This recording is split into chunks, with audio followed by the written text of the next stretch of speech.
ప్రభునామమునకు ఘనత కలుగునుగాక. లూకాసు వార్త 6వ అధ్యాయము 37వ వాక్యం మనం చూసుకుంటున్నాము. తీర్పు తీర్చకుడి, అప్పుడు మిమ్మల్ని గురించి తీర్పు తీర్చబడదు.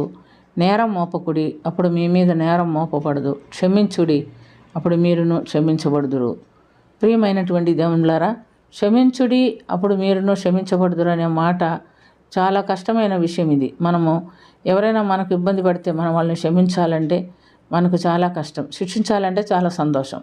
శిక్ష ఇవ్వటానికైతే అందరూ వస్తారు. పాపాత్మురాలైన స్త్రీ పట్టుబడినప్పుడు రాళ్లతో కొట్టడానికి పెద్దవారు మొదలుకొని చిన్నవారు వాళ్ళకి రాళ్ళెత్తుకొని వచ్చినట్టుగా మనం చూస్తున్నాం. క్షమించిన వాడు యేసుప్రభు ఒక్కడే. ఇంకా అందరూ ఆయన వారి తప్పెత్తి చూపించకపోతే వాళ్ళు క్షమించి వెళ్ళలేదు, కానీ వారి తప్పును బట్టి దేవుడు ఇచ్చిన తీర్పును బట్టి వారు రాళ్ళతో కొట్టకుండా వెళ్ళిపోయారు. మనం కూడా అంతే. ఎవరైనా ఒక తప్పు చేస్తే క్షమించాలంటే మనకు చాలా కష్టము. తీర్పు తీర్చాలన్నా శిక్ష విధించాలన్నా మనకు చాలా ఇష్టము. చూడండి, లూకాసు వార్త 15వ అధ్యాయంలో ప్రభు తప్పిపోయిన కుమారుని కూర్చున్నటువంటి ఉపమానం చెప్పి ఉన్నాడు. ఈ తప్పిపోయిన కుమారుడు తండ్రి ఆస్తిని పంచుకొని వెళ్ళిపోయాడు, అందానాశనం చేసుకున్నాడు. ఆఖరికి తినటానికి ఆహారం కూడా లేనప్పుడు వాడికి మారు మనసు వచ్చినట్టుగా మనం చూస్తున్నాం. వాడు మనసు మార్చుకొని ఏమంటున్నాడు, నా తండ్రి ఇంట అనేక మంది పనివారు ఉన్నారు, వాళ్ళు కడుపు నిండా అన్నం తింటున్నారు.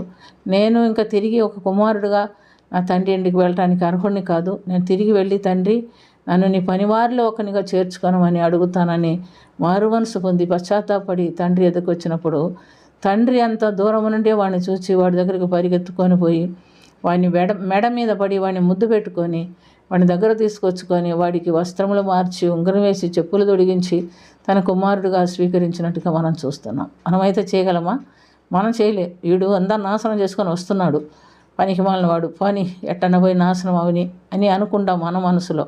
మనం ఆ తండ్రిలాగా, పరలోకపు తండ్రిలాగా మనం పరిగెత్తుకొని పోయి ఆ యొక్క బిడ్డను దగ్గర చేసుకొని మరలా తన సొంత బిడ్డగా చేర్చుకునే మనస్తత్వము మనకు ఉండదు. కాబట్టి ప్రియమైనటువంటి దేవునులారా, మన స్థితి మనం చూస్తే ఈ దినం ప్రభు బిడ్డలమని చెప్పుకోగలుగుతున్నామంటే, ఒకప్పుడు ఎఫెసీయులకు రాసిన పత్రిక 2వ అధ్యాయం 5వ వాక్యమును మనం చూస్తే, మన అపరాధముల చేతనం పాపముల చేతనం మనం సచ్చిన వారం. మునుపు మనలో ఉన్నటువంటి పాపపు క్రియలను బట్టి మనం అపరాధముల చేత సచ్చిన వారమై ఉండగా ఆ ప్రభు మనల్ని ప్రేమించి తనతో కూడా కృప చేత మనల్ని బ్రతికించాడు. ప్రేమ చేతనే మీరు బ్రతికి ఉన్నారు అని మనం చూస్తున్నాం. మరి యేసు ప్రభు ఒక్కడే ఈ ప్రేమ మన పట్ల చూపించి ఉన్నాడు, కనికరం చూపించి ఉన్నాడు, క్షమించి ఉన్నాడు.